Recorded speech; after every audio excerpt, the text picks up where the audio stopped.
Hi everyone, welcome back to Spiritual Growth Tarot. I'm Denise and I'm reading for Wednesday, March 10th, 2021 to get a message to help us heal our souls. And I'm using this deck here, The Whispering Spirits by Joanna Nelson. Okay, so tuning into Wednesday, March 10th.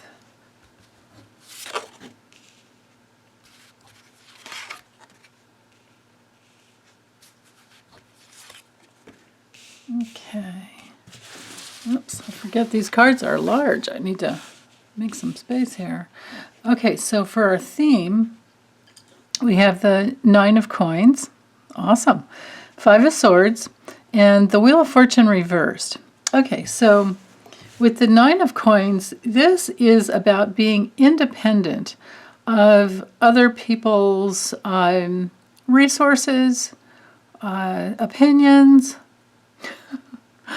ideas, everything that comes through in the, earthly plane, because, coins, pentacles, materials, whatever you want to call it, we're in that realm of money, material, possessions, but also the influence that other people have over us. So when the 9 comes in, we're just about at the 10, but the 10 to me is more like generational wealth. And the 9 is more independent because, it follows the 8 of Coins where you've worked really hard to get to where you are. So it's a very, very successful card, often indicates luxury, like being able to have the time to sit in your backyard and enjoy it, or extra spare time to spend outdoors in nature in any way that you like. But it's very connected to the earth. It's connected to all the luxuries of life, which includes, the ability to study spirituality, the ability to, as pentacles often bring in studies. So at the 9, we're in that that area of life where we have the freedom to study whatever it is that we want. And it does feel luxurious when you have, when you just look around and see all the things that you're grateful for in your life. Like you have birds, we have trees, we have fruit, flowers. It's often a card of seeing just how much beauty there is in life. So this is the theme, is to enjoy it. Enjoy it. Absolutely be grateful for all of it and enjoy it. Indulge yourself in that. And coupled with the 5 of Swords, well, sometimes this card represents like our deepest inner conflicts. So I feel like the combination here is to do not. I feel like what I want to say to everyone is if you're getting to that place where you feel guilty for having so much luxury when other people are suffering, don't make yourself bad or wrong because of it. Go ahead and donate. Find a charity that you want to give to that matters most to you, and try and ease the suffering that other people are going through. But don't go into that conflicted place of feeling guilty about it. Don't ever feel guilty about it, because it's coming through you, because obviously you're responsible enough to handle it. Now, if it is coming through you and you're afraid of how you're going to handle it, sometimes these cards come together when you're focused too much on your material world, which is going great, but you're forgetting about your friends, and you're forgetting about loved ones, or you're not making time for them. So then this is when I think the Wheel of Fortune reversed comes through and says, "Ooh, we got to be careful about this," because you can get stuck in a rut of just enjoying all the beauty that you have in your life and not share it with others. This could indicate the being in a rut. I don't feel like one of the typical meanings with the Wheel of Fortune reverse being delays. I don't feel like that comes into place with in the combination with these other two cards, especially as this one being the theme, because this one is a very present time. The Nine of Cups is very present time, and it's very full. You know, it's like right there in fulfillment. So fulfillment of material resources to do whatever you want, pretty much. But again, don't feel guilty for having it.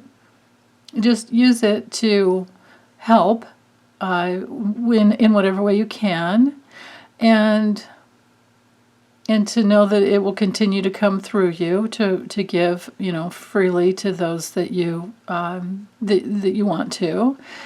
But again, don't forget about your friends, because the Five of Swords can sometimes be you know, just like being afraid of getting into arguments with others, or maybe feeling a little defeated sometimes especially when things are, when you're in a stagnant place. So I'm so drawn back to this card. It's like when you're feeling really full, it's important to not, you know, just to stay in that, but to also work with it and use it in a way that keeps, you know, it's kind of like fall back into the wisdom of the Eight of Pentacles or Eight of Coins, and just keep working it, whatever it is, you know. And of course, you know, donating and sharing your wealth is one of those excellent ways, but also don't feel defeated if you're stuck. Look for a useful way to well, here's another thing too. It's like don't feel like you're selfish because you have more than other people do. Especially when you can donate and you can share and you can give your energy and your time. And if you have money that you can absolutely, you know, can share, which is usually the case with this card. And it usually keeps it spinning, right? It keeps it coming back in. Yeah. So, okay. So, yeah, I just feel like you can get into a stagnant place if you're feeling selfish about it and judging yourself. And then so again, you know, reach out to friends, be willing to share. I think I can't really find another way to explain these three cards together, honestly. You know, to be in a place that brings in the spiritual laws of abundance and you know, which is what helps heal our souls. So let me use this deck here. Spirit Animal Oracle by Collette Baron-Reid, and let's see if there's anything to add. These cards always have like a simple little message on them, and the artwork is beautiful. Okay, so we have, oh, now this makes sense. Okay, now see, I love that I grabbed these, because now I'm seeing what I missed in a message that could have come through. Okay, so take time to heal, be here now, and bring in a gentle touch. Okay, so to add on to this Five of Swords, yeah, when we go through the Five of Swords experience, like if we've lost friends or they've walked away, sometimes this could come together if you have a friend who's jealous of everything that you have, and so they kind of turn their back on you. And you know, because if we take the judgment out of it and notice, yeah, this creature here has all the swords, and the friends are walking away. Did it come because there was a fight and an argument, or did it come because there's an inner conflict, which, you know, like something we have inside of ourselves that says if we have too much, then no one's going to like us, things like that. these inner judgments. So if there's been a problem in the past, then yeah, we're going to need to heal it. We're going to need to take the time to heal it. And the hummingbird spirit, it goes so well with this card. This has everything to do with being here now. Both of these cards do. No matter which deck you use, the images always come through with being very focused on the beauty of nature. And that's what we have here with the hummingbird. And then the deer says to bring in a gentle touch. So again, if you're in that stagnant place, which the Wheel of Fortune can bring in when it's reversed, or if it's sideways, any way you want to read it, when you're not at the top, be gentle with yourself. And you have to be gentle in order to heal. We have to have self-care in order to heal. So there we go. That's it. Thanks, you guys. Take good care. Bye.